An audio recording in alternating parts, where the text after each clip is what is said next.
వైకాపాకి చెందినటువంటి ఎమ్మెల్సీ అదేవిధంగా ఉత్తరాంధ్రకి చెందినటువంటి నాయకుడైన దువ్వాడ శ్రీనివాస్ని వైసీపీ పార్టీ నుంచి సస్పెండ్ చేస్తున్నట్టు నిన్న రోజున వైకాపా పార్టీ ఒక పత్రికా ప్రకటన విడుదల చేయడం జరిగింది. అయితే పార్టీకి సంబంధించినటువంటి ఏ విధమైన కార్యకలాపాల్లో ఇంకా పూర్తిగా మెన్షన్ చేయనటువంటి పరిస్థితి, ఎందుకు సస్పెండ్ చేస్తారు, ఇవన్నీ కూడా తెలుసుకునే ప్రయత్నం చేద్దాం. మనతో ఉన్నారు senior journalist doctor Kanakadurga Vadlamani గారు. మేడం నమస్కారం అండి. మేడం, దువ్వాడ శ్రీనివాస్ గారు వైకాపాకి సంబంధించి ఎమ్మెల్సీ జగన్మోహన్ రెడ్డి గారు అత్యంత సన్నిహితుడని ఆయన చెప్పుకుంటాడు. జగన్మోహన్ రెడ్డి గారు కూడా ఎన్నోసార్లు చెప్పారు అక్కడ ఏదైతే ఎలక్షన్స్కి వెళ్ళినటువంటి నేపథ్యంలో. అయితే ఆయన్ని పార్టీ నుంచి సస్పెండ్ చేశారు సడన్గా. ఎందుకని చెప్పేసి ఎవరికి అర్థం కానటువంటి పరిస్థితి. ఎందుకు సస్పెండ్ చేసి ఉండొచ్చు అంటారు మీకు సంబంధించి? నిన్న పిఎస్సి సమావేశం అయింది. పిఎస్సిలో చర్చకు వచ్చిన అంశాల్లో దువ్వాడ గురించి కూడా చర్చకు వచ్చింది. ఆయన ఇట్లాగా అంటే దువ్వాడ మాధురితో ఆయన వ్యవహారం అంతా కూడా దాని మీద చర్చకు వచ్చాక అప్పుడు పిఎస్సి తీసుకున్న నిర్ణయం జగన్మోహన్ రెడ్డి గారికి చెప్తే జగన్మోహన్ రెడ్డి గారు ఆమోదించారు అని ఒక కథనం వచ్చింది. దీని మీదే వైసీపీ సపోర్టర్స్ ఎవరైతే ఉంటారో సోషల్ మీడియాలో వాళ్ళు కూడా రాయడం జరిగింది. దాని మీద రకరకాల కమెంట్స్ కూడా వచ్చాయి. చాలా తొందరగా మేల్కొన్నారు మీరు కూడా చాలా ఇప్పుడు భలే చెప్తున్నారు మీరు అంటూ చాలా నెగిటివ్ అంటే వ్యంగ్యంగా చాలామంది పోస్టులు పెట్టారు. అంటే ఎప్పుడు జరిగింది ఇది, ఎంతకాలం అయింది ఇది, వాణి గారు ఎప్పుడు బయటకు వచ్చారు, ఎలక్షన్స్ ముందు నుంచి జరుగుతున్న భాగవతం, ఏడాది తర్వాత ఇప్పుడు పిఎస్సి సడన్గా వాళ్ళు సమావేశం అవడం ఏంటి, ఇప్పుడు దువ్వాడని పార్టీ నుంచి సస్పెండ్ చేయడం ఏంటి? ఎందుకంటే అసలు ఇవన్నీ కాదండి. దువ్వాడని ఎందుకు సస్పెండ్ చేశారు అంటే ప్రతి ఒక్కళ్ళకి తెలుసు. లోకేష్ చాలా మంచి లీడరు, లోకేష్ ముఖ్యమంత్రి పదవికి అర్హుడు నెక్స్ట్ అనేది ఆయన చేసిన వ్యాఖ్య. అది విన్నాక జగన్మోహన్ రెడ్డికి ఒళ్ళు మండి ఉంటుంది.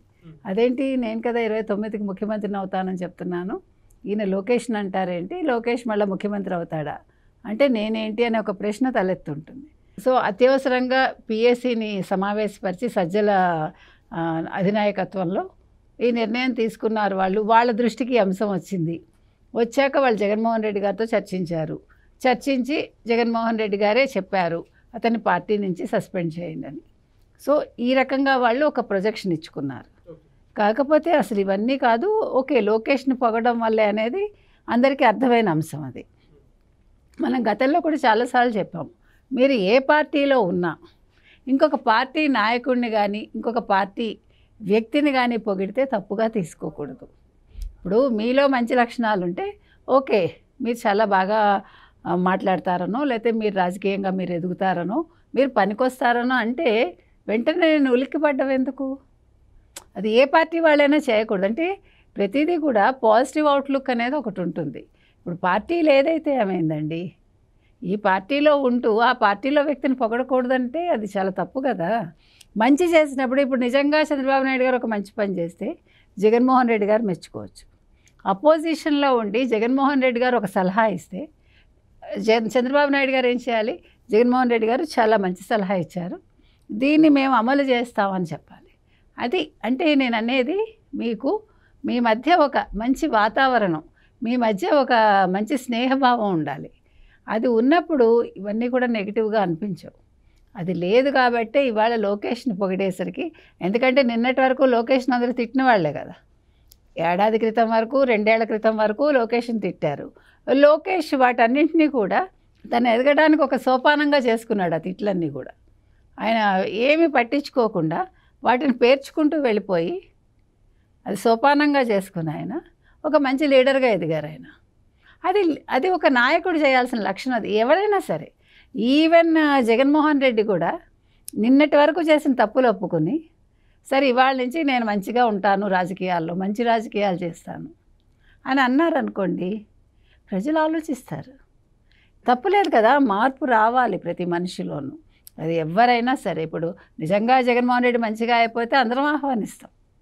ప్రతిదీ ఒక వక్రబుద్ధితోటో లేకపోతే నా ఎదుగుదలకి ఇది ఉండాలి కాబట్టి వీళ్ళని మనం తొక్కేయాలనో లేకపోతే వీళ్ళని ఇంకేదో చేసేయాలనో కాకుండా, సరే అతను ఎదగని మనకెందుకు, నేనేంటో నేను నిరూపించుకుంటాను అనే ఒక మానసిక స్థైర్యం ఎవరికైనా ఉండాలి. అది ఉంది కాబట్టే లోకేష్ ఈరోజు ఇంత ఎదిగారు.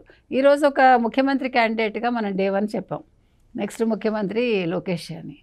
అది ఇవాళ దువ్వాడ చెప్పారు. కాబట్టి ఇవన్నీ విన్నాక ఏమండి లేకపోతే ఇంతకాలం అమలు అయిందా తెలియదు మనకి. అనౌన్స్ చేశాక ఇంతవరకు ఒక్కసారి కూడా వాళ్ళు కలుసుకోలేదు మనకు తెలిసి. సజ్జల రామకృష్ణారెడ్డి ఆధ్వర్యంలో పెట్టగానే 33 మందిని ఈయన కన్వీనరు, 33 మంది అందులో సభ్యులో ఏదో మనకు తెలియదు, వాళ్ళందరూ కూడా వ్యతిరేకించారు సజ్జలను అనేది ఒక న్యూస్ వచ్చింది మనకి. మరి వ్యతిరేకించిన వ్యక్తితో కూర్చుని ఒక సమావేశం ఏమిటి, ఈ రాజకీయ అంశాలు చర్చించడం ఏంటి, వైసీపీ గురించి మాట్లాడటం ఏంటి?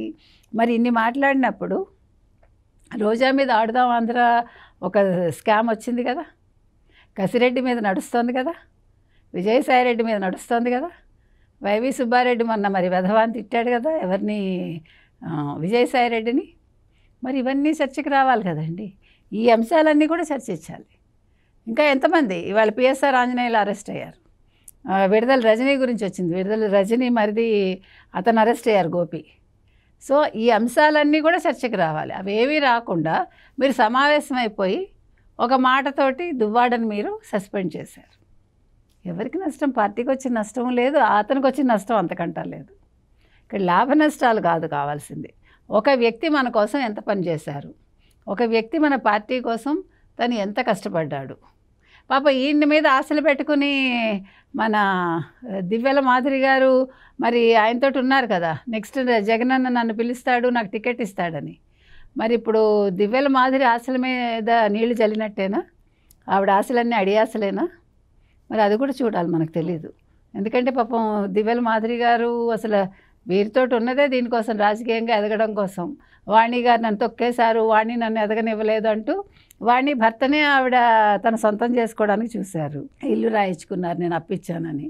తర్వాత ఇక్కడ హైదరాబాద్లో ఒక పెద్ద శారీ షాప్ పెట్టారు ఇద్దరు కలిసి, దానికి ఇద్దరు కలిసి పోజులు ఇచ్చారు. తిరుమల వెళ్ళి ఇద్దరు ఫోటోషూట్ చేసుకున్నారు. తర్వాత ఎన్ని వీడియోస్ చేస్తుంది ఆవిడ, రీల్స్ చేస్తుంది. సో మరి ఇప్పుడు మరి దువ్వాడని మాధురి గారు రాణిస్తారా లేదా? ఇప్పుడు దువ్వాడ ఫ్యూచర్ ఏంటి రాజకీయంగా, అలాగే దివ్యల మాధురి గారి ఫ్యూచర్ ఏంటి? ఈ ఒక్క మాట మీద ఇన్ని ఆధారపడి ఉన్నాయి. కాబట్టి మనం వేచి చూడాలి ఏం జరుగుతుంది అనేది. మరైతే దువ్వాడ శ్రీనివాసరావు గారి భవిష్యత్తు ఏ విధంగా ఉండబోతుందంట? మరి వేరే పార్టీలో చేరే అవకాశం ఉంటుందంటారా, లేకపోతే మరి రాజకీయంగా ఇంకా సైలెంట్ అయిపోతారు? ఇప్పుడు పవన్ కళ్యాణ్కి ఏమైనా ఆయన క్షమాపణలు చెప్పి గతంలో మాట్లాడిన మాటలన్నీ వెనక్కి తీసుకుని, మొన్న కూడా రెచ్చిపోయాడు కదా ఆయన, మరి ఏ రకంగా జనసేన అధినేత పవన్ కళ్యాణ్ గారిని, ఉప ముఖ్యమంత్రి పవన్ కళ్యాణ్ గారిని ఆయన కన్విన్స్ చేస్తారో మనకు తెలియదు. ఆ కన్విన్స్ చేసిన విధానంలో మరి ఏమైనా జనసేనలోకి వెళ్తారా, జనసేన రాణిస్తుందా? ఒకవేళ దువ్వాడని రాణిస్తే మరి దివ్యలను కూడా రానివ్వాలా? దివ్యల మాదిరి కుదరదు మీరే రండి అంటే మరి ఒప్పుకుంటాడా? ఇవన్నీ కూడా ఇంటర్లింకులు కదా. అందుకని తొందరగా మనం ఏం చెప్పలేము ఏం జరుగుతుందని. ఏదైనా ఇవాళ మరి దువ్వాడ, అందుకేనండి ఏది కూడా అతి పనికి రాదు. ఎప్పుడైతే భార్యను పక్కన పెట్టి దివ్యల మాధురి గారితో ఆయన అంటే పంచుకుంటున్నారు, మనం ఏం తప్పుగా మాట్లాడలే, జీవనయానం కొనసాగిస్తున్నారు. దీని మీద ఎప్పటికైనా చర్యలు ఉంటాయని మనం ఆ రోజే చెప్పాము. అయితే బెటర్ లేట్ దాన్ నెవర్ అని, ఆలస్యంగా అయింది అంతే. కాబట్టి మరి ఆయన రాజకీయ భవిష్యత్తు ఏంటో ఆయన నిర్ణయించుకోవాలి. మరి ఇప్పుడు ఏ పార్టీ ఆయనకు అనుకూలంగా ఉంటుంది? తెలుగుదేశానికి వెళ్ళలేరు ఆయన. ఒకవేళ వెళ్తారా అది కూడా తెలీదు. సో ఏదైనా మనం వేచి చూడాలి. Thank you.